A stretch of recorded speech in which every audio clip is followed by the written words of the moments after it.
So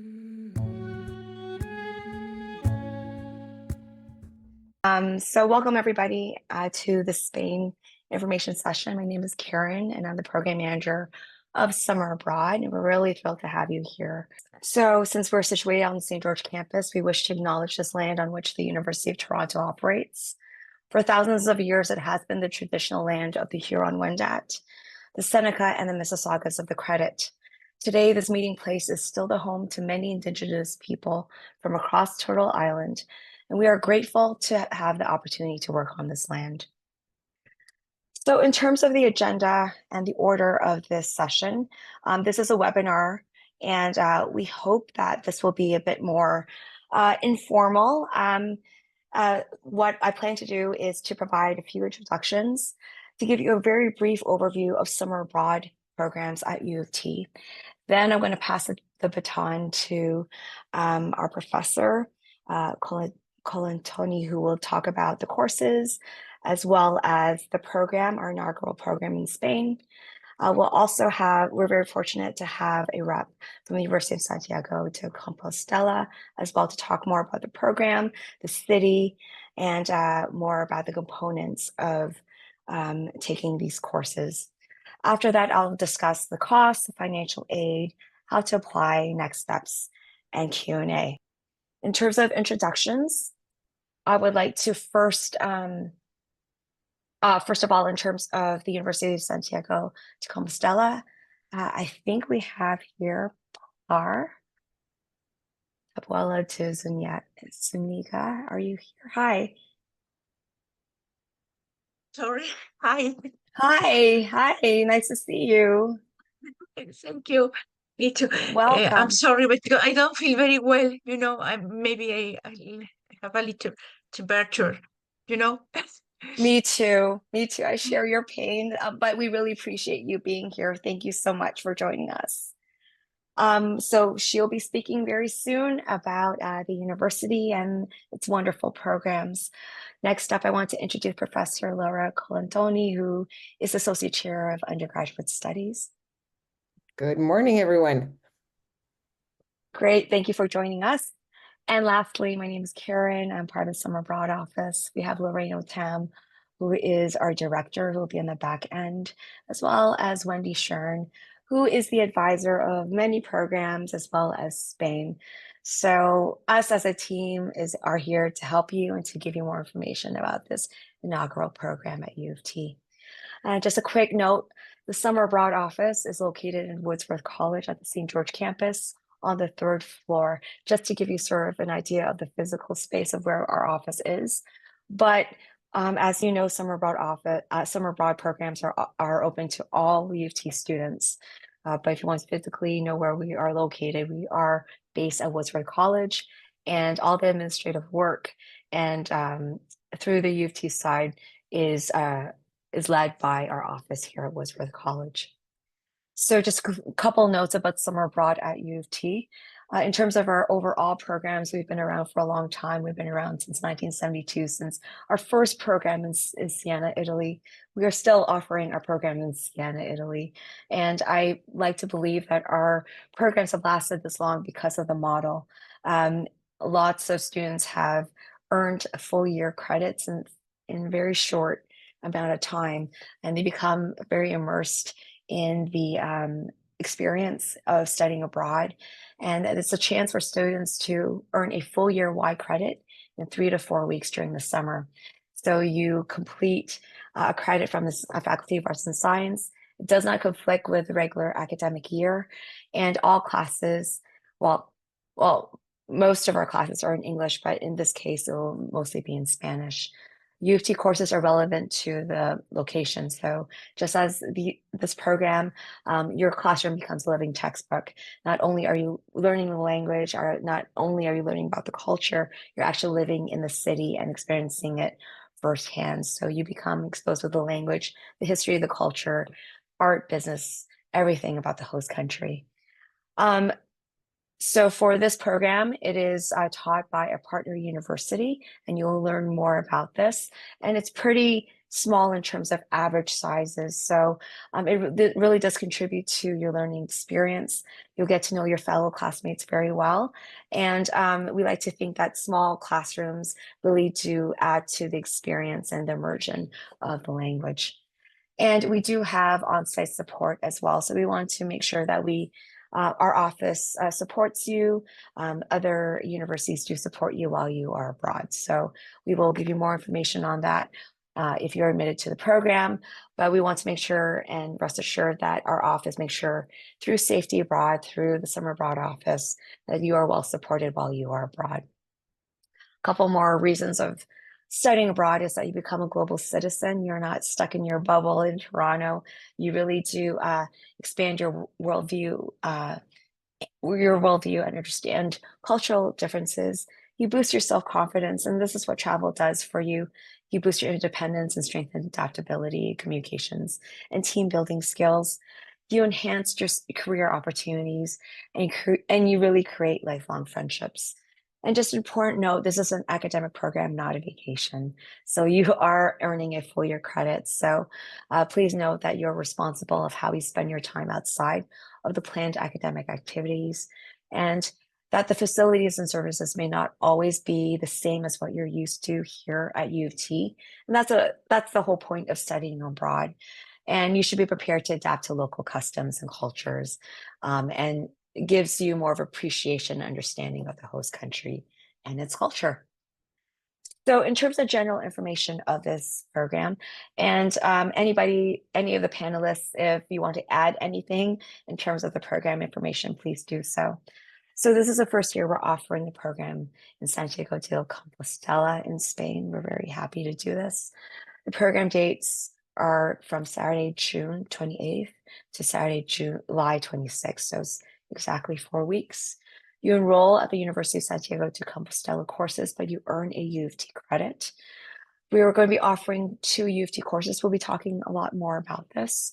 So you either choose from SBA 201H, Spanish for Advanced Speakers 1, and the SBA 302H, Spanish for Advanced Speakers 2. So combine these 2 half credits gives you 1 credit. And another option would be SBA 346, which is Topics in Spanish American Literature and Culture.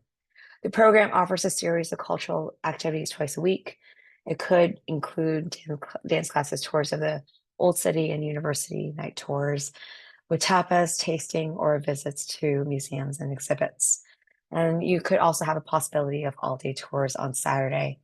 And again, the purpose of this program is primarily academic, although I'm sure you'll have plenty of time for personal reasons to really experience the city, which we really highly encourage you to do so, and also surrounding cities within Spain.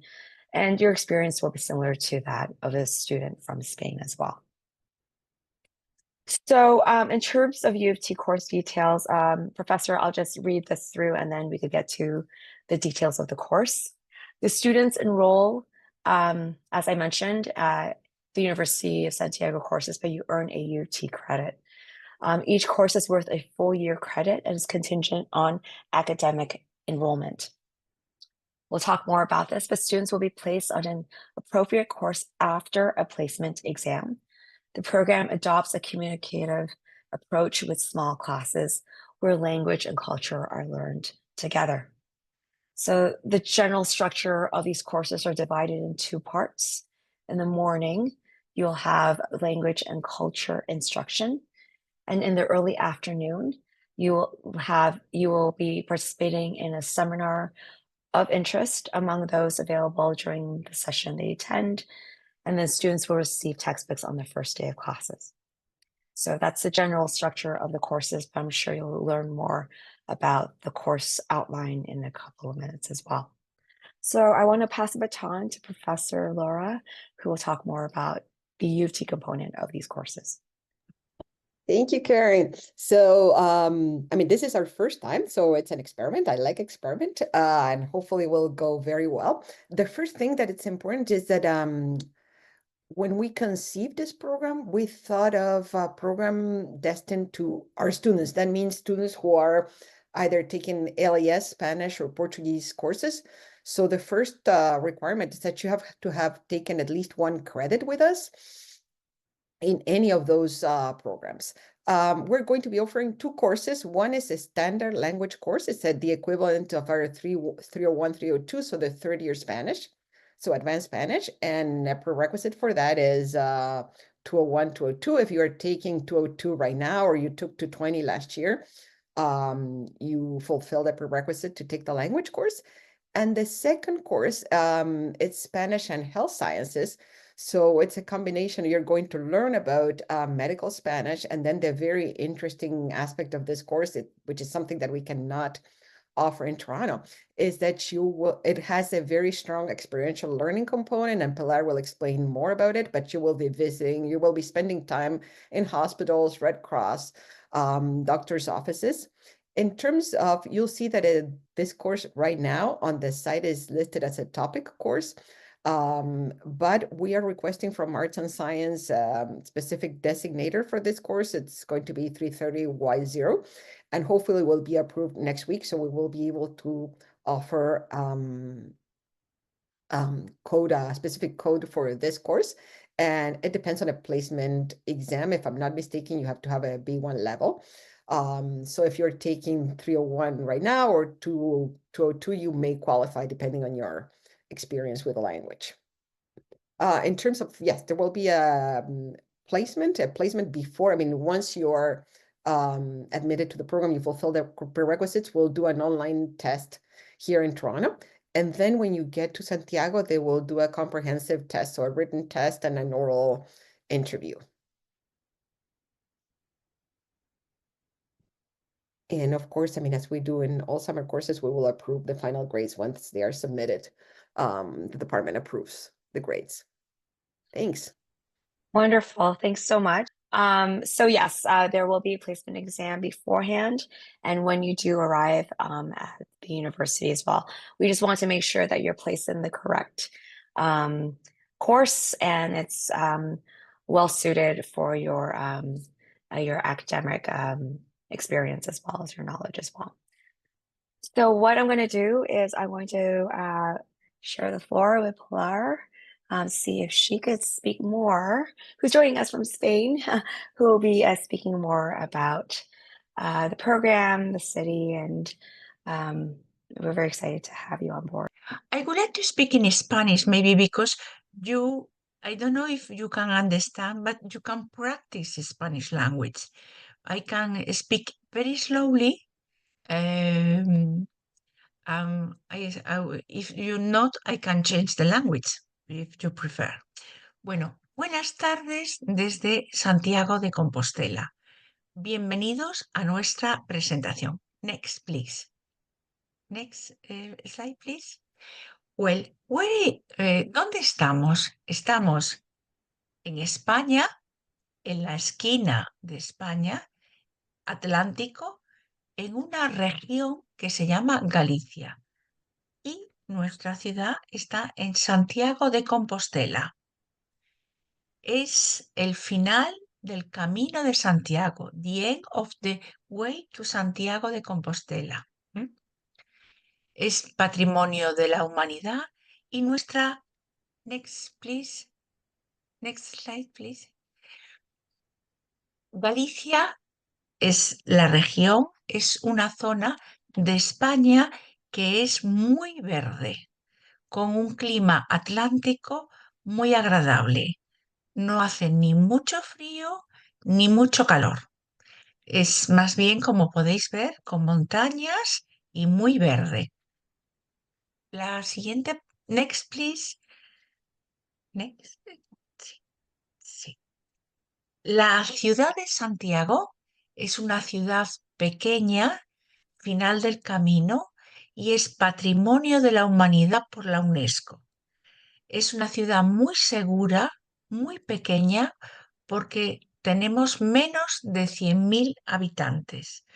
Pero es una ciudad divertida, con mucha gente que llega a visitarnos. Next, please.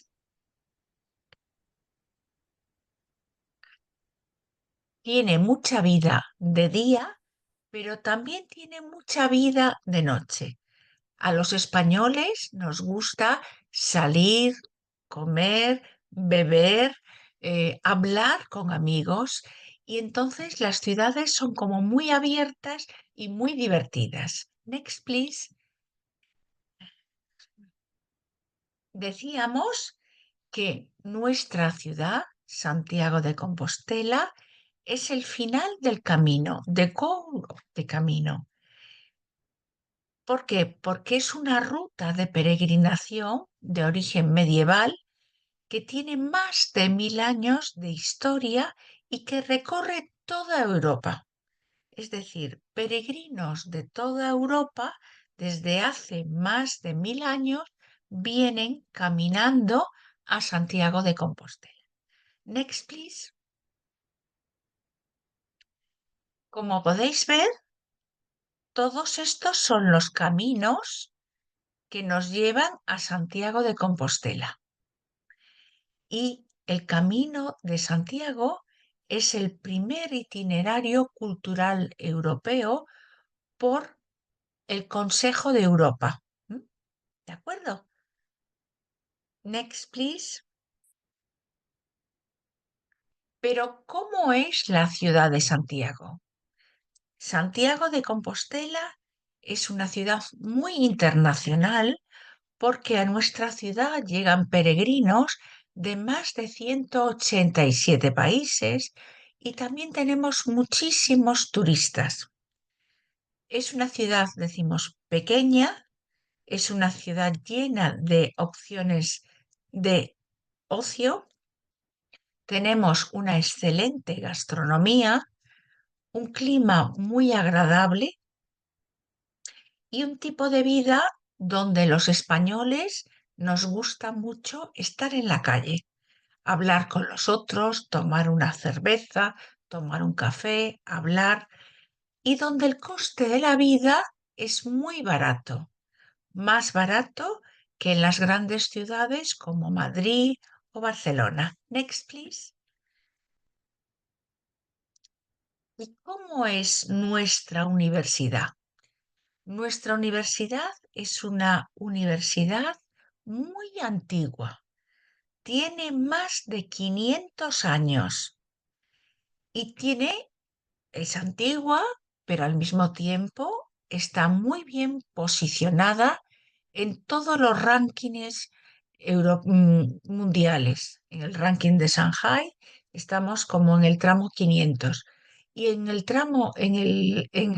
el ranking de España está situada como de las primeras universidades españolas. Next, please. ¿Cuántos estudiantes tiene nuestra universidad?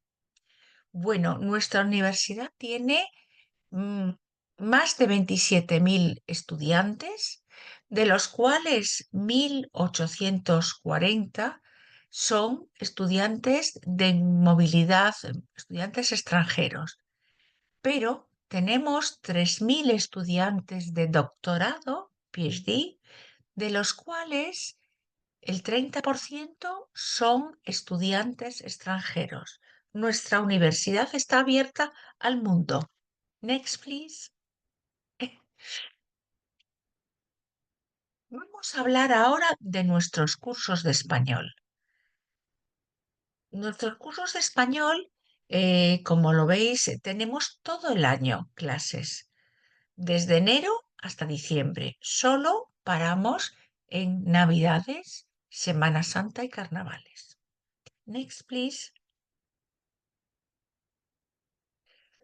Nosotros creemos que para aprender una lengua extranjera no solo tenemos que estudiar la lengua, sino también la cultura. Por eso, como os decía, la persona encargada de Study Abroad, cuando estudiamos, nosotros damos clase, tenemos 3 horas de clase de lengua y una clase de cultura, la cuarta hora. También preparamos los exámenes DELE, que es la certificación de español como lengua extranjera, y luego tenemos muchos programas con el Camino de Santiago, perdón, y programas también de formación de profesores. por favor, next, please. ¿Qué vamos a hacer el primer día? El primer día tenemos un test de nivel para tanto escrito como oral, para saber el nivel al que el alumno le corresponde según el sistema de referencia europeo y el sistema del Instituto Cervantes. Será nuestra hoja de ruta para la enseñanza del español. Nuestras clases desarrollamos sobre todo la competencia comunicativa, porque es cuando los alumnos durante el invierno en sus países estudian la gramática, pero va a ser en la época cuando estén con nosotros que van a soltarse a hablar, a comunicarse, a entender, a hablar. Nuestras clases tienen máximo 15 alumnos y nosotros intentamos desarrollar la máxima inmersión lingüística y cultural durante su estancia. Next, please. Esto es un gráfico de cómo, según el sistema europeo, según el número de semanas, nosotros vamos a ir cambiando de nivel. Bueno, esto es un gráfico general, ¿no? Del número de horas de clase que nos llevaría a cambiar pues de la 2 al B1, del B1 al B2, etc. Next, please. En el caso de este programa, por ejemplo, podemos empezar el programa de verano el 2 de junio y terminaría el 26 de septiembre. Los festivos serían el 25 de julio, que es la fiesta nacional de Galicia, el 15 de agosto, que es fiesta en toda España. ¿Y cuándo podemos empezar el curso de español? Bueno, aquí serían las fechas de comienzo del curso. 2 de junio, 16, 30, 14 de julio, agosto, 4 de agosto, 18, 1 de septiembre, 15 de septiembre. Los estudiantes pueden comenzar en estas fechas. Next, please. ¿Cómo es mi esquema de clases durante la semana del curso en Santiago de Compostela? Tenemos clases de lunes a viernes de 9:15 a 2 de la tarde.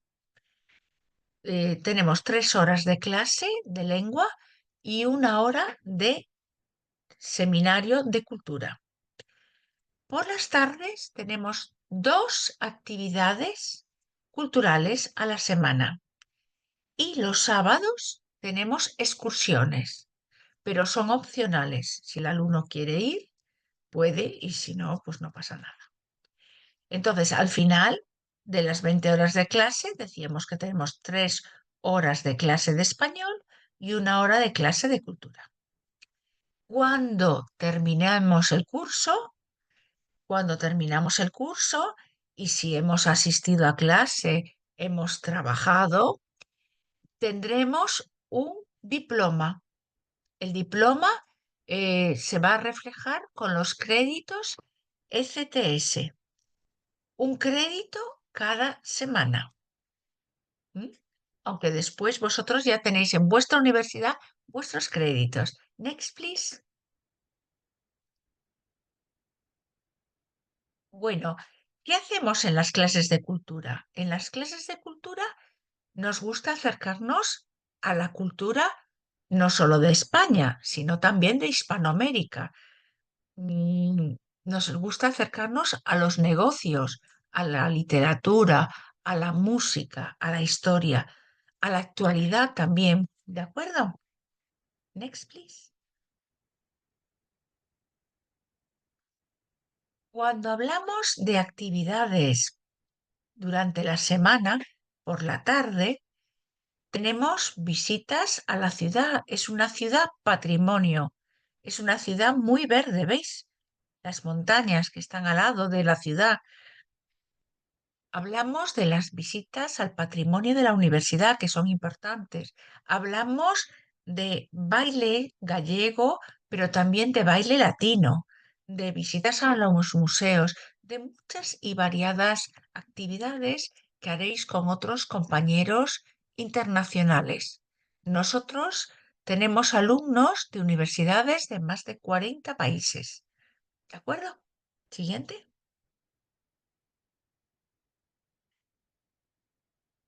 Una de las actividades que les gusta mucho a los alumnos también es conocer nuestra catedral, que, bueno, es nuestra imagen más potente que tenemos de Santiago, y los alumnos pues visitan desde los tejados de la catedral y todos los museos y partes interesantes de la catedral. Next, please. Los museos también es muy importante. La ciudad tiene muchos museos, pequeños museos, y de diferentes clases. Next, please. Otra parte son los bailes, el baile latino, pero también el baile gallego, con nuestros trajos típicos. O sea, hay clases por la tarde, la actividad. Pero también otra de las actividades es la actividad de tapas, las tapas tour, que están dentro de los programas para que los alumnos conozcan la gastronomía española. ¿De acuerdo? Next, please.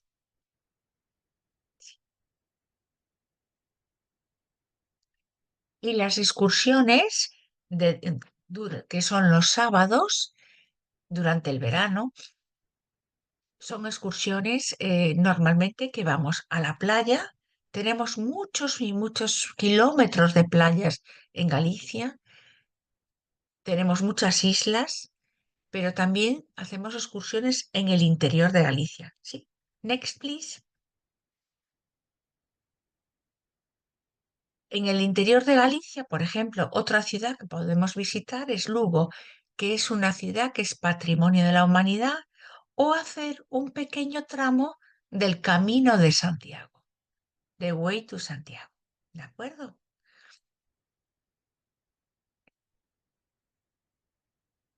Otra excursión que a los estudiantes también les gusta mucho es visitar el país que tenemos al lado, que es Portugal. Esta excursión es de 2 días, donde vamos al norte de Portugal y al sur de Galicia, y está incluido también lo que es el alojamiento y todas las visitas culturales. Es decir, vosotros venís de Canadá a España y vais a ver 2 países, España y Portugal. Next, please. Bueno, ¿dónde pueden vivir los estudiantes cuando están en Santiago? Nosotros alojamos a nuestros estudiantes en las residencias universitarias, que están en el campus. Están a 5 minutos caminando a la facultad y a 2 minutos caminando a nuestra oficina y a 5 minutos del centro de la ciudad, porque el campus está dentro de la ciudad. Entonces es muy fácil moverse en Santiago. No necesitas autobús, no, solo andando puedes llegar a los sitios. En las habitaciones de las residencias universitarias pueden ser dobles o individuales. Y hay cafeterías donde el estudiante puede comer, desayunar, cenar, pero también hay unas pequeñas cocinas donde los estudiantes pueden cocinar su comida. ¿De acuerdo? Next, please.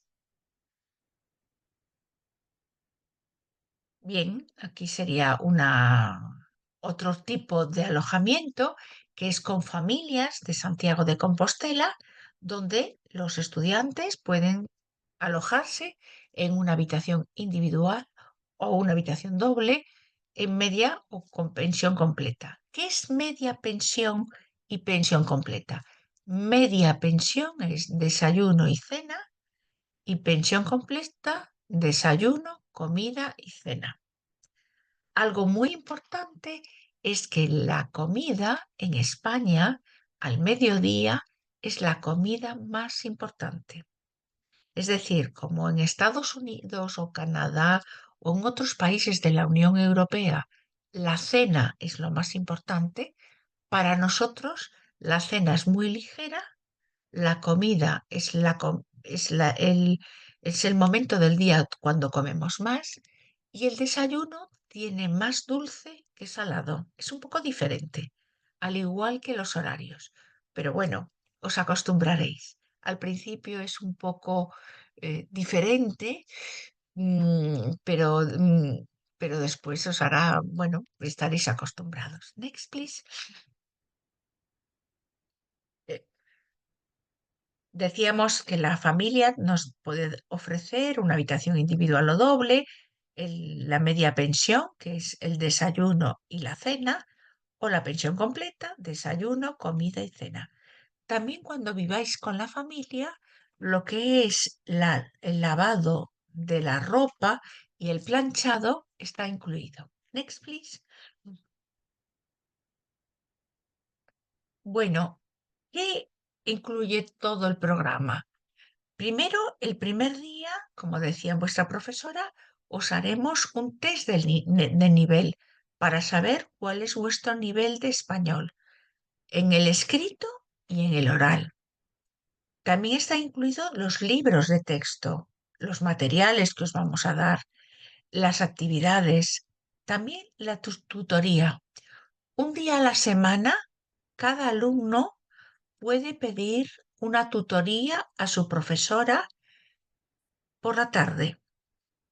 Es decir, yo no entiendo la diferencia de ser y estar.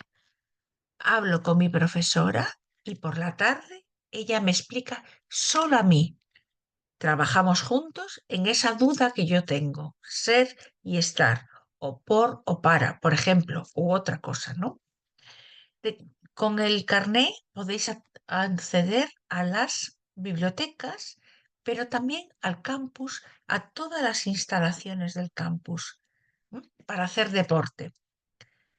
Y también tenéis wifi y un seguro de viaje en la ciudad y también si os pasa algo cuando viajéis por Galicia o España.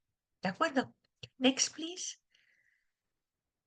Bueno, aquí tenéis el link para la matrícula. ¿Cómo llego a Santiago? Podemos ir hasta hacer a Madrid, Madrid-Santiago en avión o Madrid-Santiago en tren. ¿Mm? Podemos en avión o en tren, ¿de acuerdo? La estación de tren está dentro de la ciudad y el aeropuerto de Santiago está cerca de la ciudad, a 15 minutos en coche. ¿Mm? Vamos a ver más o menos, sí, sí, sí, vamos a ver más o menos cómo es, por ejemplo, ¿estamos cerca de la playa? ¿Estamos cerca de la playa? Sí, 15 minutos en tren. 35 kilómetros, 15 minutos en tren. Tren rápido, podemos ir a la playa.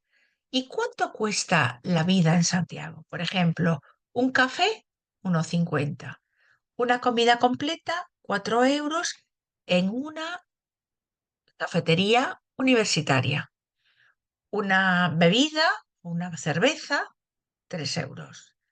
El menú estándar, entre 13 y 15 euros. 10 minutos en taxi, entre 8 y 10 euros. ¿Eh? Y un ticket de autobús, pero normalmente podéis ir caminando a todos los lados, 1 euro. Next, please. Bueno, aquí, I don't know if I have time to put a video or do you prefer another time? What do you prefer? We have time. What I can do, I apologize for this, I could share the links with all the Sí. students and with all the prospective students. We'll put it on our website as well. But thank you for giving us these links as well. Thank you. Well, the next is the end, ¿no? Bueno, yo creo que os he explicado un poquito lo que es la ciudad de Santiago, que volvemos a decir, es una ciudad muy tranquila, muy segura, es una ciudad verde, es una ciudad que podemos ir caminando de un lado a otro, no necesitamos coche, no necesitamos autobús y todo está muy cerca. La facultad, la oficina de cursos internacionales, la residencia universitaria, y que es una vida como muy tranquila, pero es un lugar muy bueno para poder aprender español. Nosotros tenemos mucha experiencia, más de 70 años, enseñando español como lengua extranjera. Bueno, if you have any question, you can ask me now, or you can write to me, or maybe you can speak with your professor Laura Colantoni, um, or in the office the summer abroad. There was just sort of clarification you said, Pilar, with your presentation that there's health insurance included. Can you please provide a little bit more information about that in English? Is it about the accommodation, the dormitory, Oh, or no, the the host family? insurance. Um, our office is going to be Accommodation? recommending more just the accommodations and residence and not homestay if possible. Ah, But there's a question here about medical travel insurance because you mentioned that that's included in the yes. presentation. What kind of medical travel insurance is that? Just We have, clarification.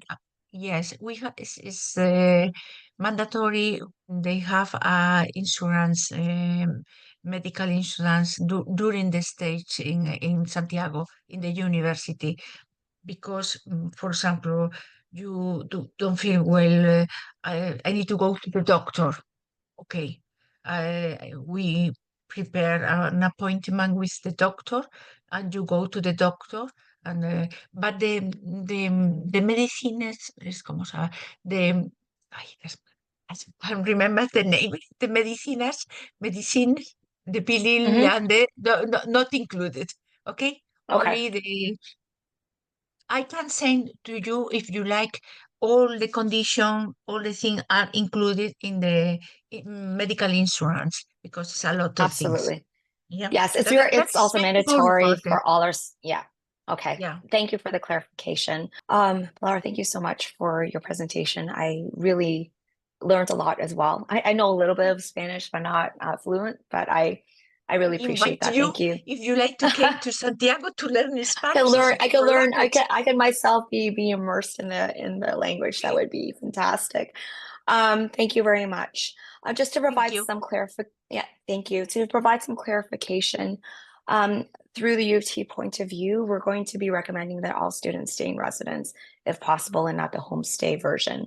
The homestay version is a great option too, but in terms of just simplification, and this is our first year, we would like to offer just all students the residence option, double or single. If that's okay, I've also been informed about preferably not doing a meal plan and really taking advantage of the opportunities, the canteens, taking advantage of the town.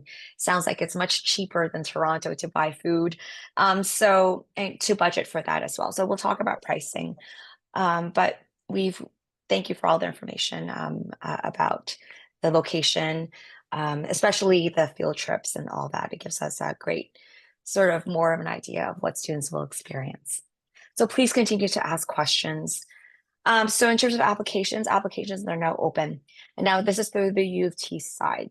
This is your first step. You have to apply through U of T first, and then we'll go through the University of Santiago after that. So our applications are open till February 3 at 4 p.m. So you have to pay a 210 application fee, Canadian dollar application fee, and it's a separate application fee for each program. So you could apply to up to 2 programs. Say you're interested in taking, I don't know if it overlaps, the Portugal program plus the Spain program, or the Italy program plus the Spain program. Since you're in the area anyways, you could do 2 credits. However, that's 2 separate applications, 2 separate application fees. So please keep that in mind.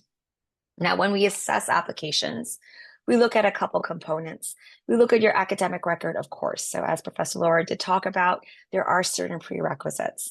We ask you about this in the application, and we look at your transcripts and possibly work with the Department of Spanish Studies as well to make sure that that first component is fulfilled. We do give you a text field in the application to further explain your experience, your background. So we do look at prerequisites, but you do have an opportunity to let us know more about yourself and any kind of Spanish language knowledge that you may have.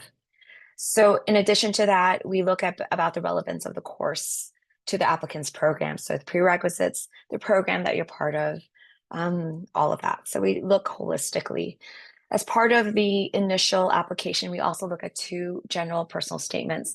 Why have you selected this particular course? And how would this align with your academic personal goals? And this also benefits you too. So we want to make sure that you're making an informed decision with taking this course at this time. A new component to Summer Abroad is that we've added an online recorded video component. Again, this really involves a more holistic view of assessments. We take a look, we ask you a few questions where you have to record yourself and answer the questions. And this is just through a personal point of view. There's no perfect answer to these questions. And they're random questions that will ask you about how you would prepare for a program such as this, and what are your experiences in adjusting to new experiences such as this as well. There's a great instructional video on how to what to expect when you do take this online recorded video. So in terms of the steps, you will apply through our application. Once you pay the application fee and submit your application, you'll receive a notification from us with a unique video URL that will take you to the online video component. All these components are due on February 3rd at 4 p.m. So once you submitted everything, your job is done. Our office will work very hard in terms of assessing all the applications. We really hope by late February, early March, to send our first round of applications. Please note that admissions are conditional upon the Government of Canada allowing travel outside of Canada as well. Great news, if we give you an offer, you have 1 week to confirm your participation by paying a $1,000 deposit. If you decline an offer, you will not get your application fee back, and all remaining fees are due on April 9th. Now, this is on our website. This gives you an overall view of what to budget for in terms of payment for this program. There are 2 components: fees paid to U of T. If you're admitted to the program, well, first of all, you pay an application fee. You pay a course fee. So it's $26.90 for domestic students, $38.45 for international students, and a combination as well. Now, since this is a U of T course, you have to pay incidental fee, and this is the only line item that you have to pay through ACORN. Application fee, course fee, and accommodations is paid through our system. Additional costs that you have to budget for, of course, is airfare and train transportation that Pilar did talk about. And we will, through the post acceptance parts, we will give you more information. And we'll work with the University of Santiago to make sure that we have specific directions on how to arrive on campus and the date and time that you're expected to arrive on campus as well. We like for you to budget approximately $700 Canadian for meals as well. And of course, as we mentioned, medical, travel, insurance, all that, miscellaneous expenses, any costs for maybe a Schengen visa, this will also have to be budgeted for, as well. So you're looking at, for domestic students, approximately about $6,500 Canadian for domestic students, and about $7,600 for international students as well. So in terms of financial aid, we're very fortunate at U of T to have several options and opportunities for financial aid. So if you are eligible for financial aid, you could complete only 1 award application that is embedded in our program website. When you do apply through this financial aid application, you're eligible for all the awards that our office administers. Funding is only open to domestic U of T students based on financial need, and award amounts are based on demonstrated financial need and destination. Should you be selected for an award, the amount will be applied towards the cost of your program. So you'll find it charged against your invoice. And awards range from $2,500 to $2,000 to $7,000, depending on the program. Now, again, if you're eligible, you just have to follow the prompts through our application and you'll be directed to our award application.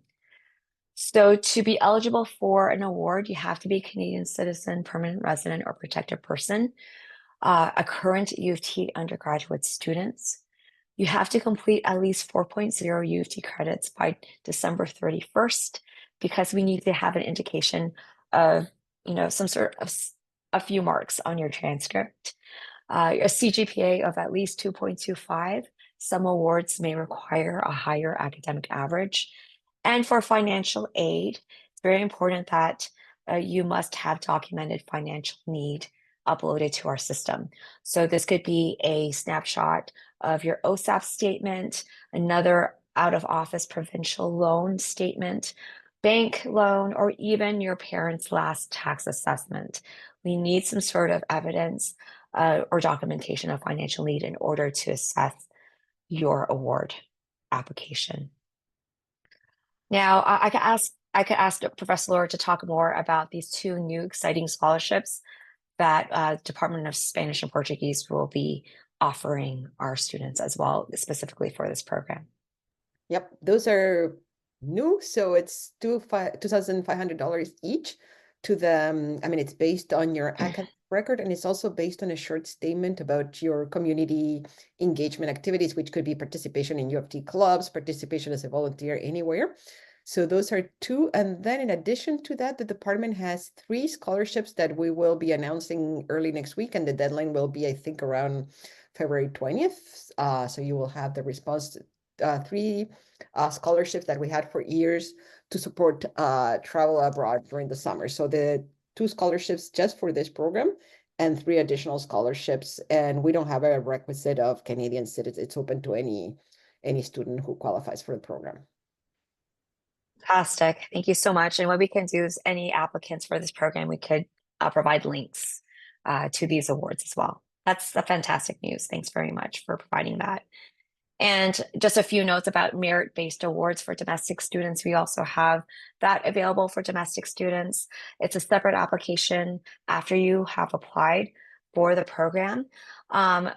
So we usually receive far more applications than what is needed, but they are available for students. So you have to complete the supplemental award application to be considered.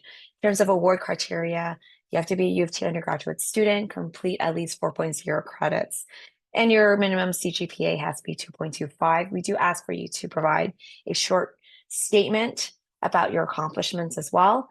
But of course, because these are merit-based awards, the higher your CGPA, the better your chances would be as well. So that's also available for all students who have applied for our programs. In terms of finances, we want you to start budgeting now. As I mentioned, the final payments are due April 9th. Check with your registrar's office, Faculty of Arts and Science, your college, your campus, to see if there's any additional funding. The thing about U of T is that there is lots of funding available, but students have to make that initiative. So please do the research and find out what other options you may have. If you're an OSAP student, you could also apply for OSAP, as this is a U of T summer course. However, please note that you can't defer your payments. And so our deadlines are much earlier than the release of funds for OSAP. So please keep that in mind. We highly encourage you to look into the IE Plus Awards that is offered through the Center for International Experience if you're admitted to a program. And we also have a very new How to Finance Your Summer Abroad Experience video on our website. So if you want to know more information about other opportunities and options, please refer to this video. In terms of visas, you're responsible for arranging your own visa if necessary. Supporting documents through our office, we're more than happy to give you admission documents to help you with your visas if possible. For Spain, Canadian citizens don't need a visa, just as long as your passport is valid within 6 months beyond return date. That's very important. Make sure you look at your due date. That's fine. International students must check with the embassy or consulate for requirements and apply in Toronto if needed. So we could assist you as much as we can. Look at the terms and conditions of your travel and health and flight insurance. And we do recommend that you also book cancellation insurance through travel as well. And in terms of EDIA resources, if we do have lots of resources on our website in terms of different student community groups, such as the ones that are listed here. If you want to know more information about the resources that we could provide for you, please look into that. We also have site-specific EDIA resources specifically for Spain, etc., or other destinations. Please look into that as well. We have a dedicated coordinator, Wednesday, who deals with EDIA resources. So please book an appointment with her if you want to talk more about anything that our office or the University of Santiago could provide for you while you're considering studying for this program. And if you do require accommodations like extra time to complete assignments, anything like that, you should register with your campus's accessibility service office so that an accommodation plan can be put place for the course. Your letter of accommodation, if needed, must be uploaded to your application within 7 days of being admitted to the summer abroad program. Note that there's some ranges of accommodations that may differ from country to country.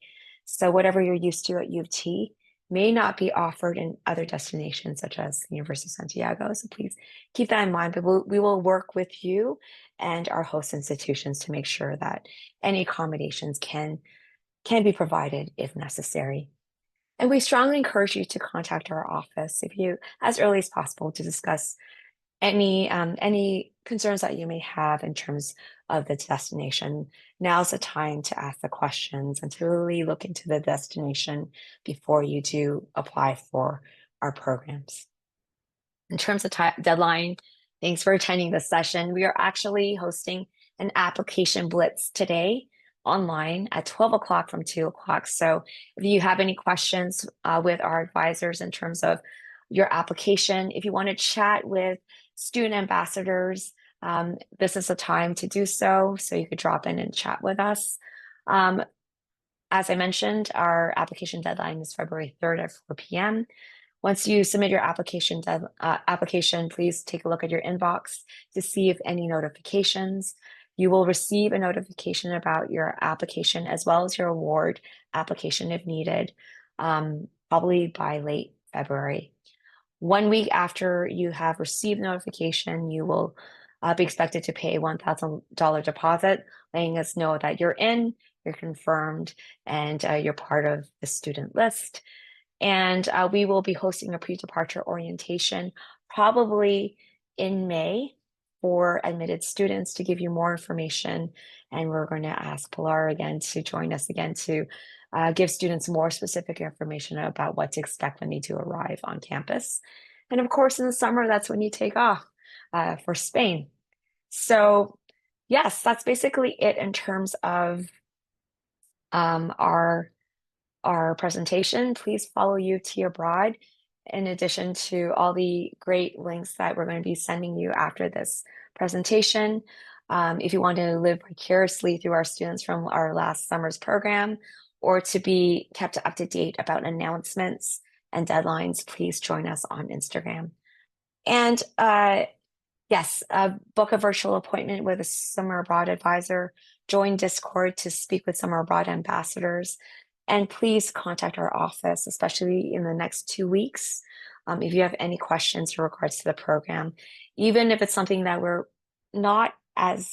we cannot confirm, we could always ask Professor Laura or Pilar if you have any specific questions about the program. Okay, thank you so much. I hope to see a bunch of you applying for Spain and eventually going to Spain as well. Again, I want to thank everybody who contributed to this presentation, and thank you for all your questions and for participating. I hope you all have a great weekend. Stay healthy, still stay safe, and again, please contact our office if you have any questions. Thanks and take care.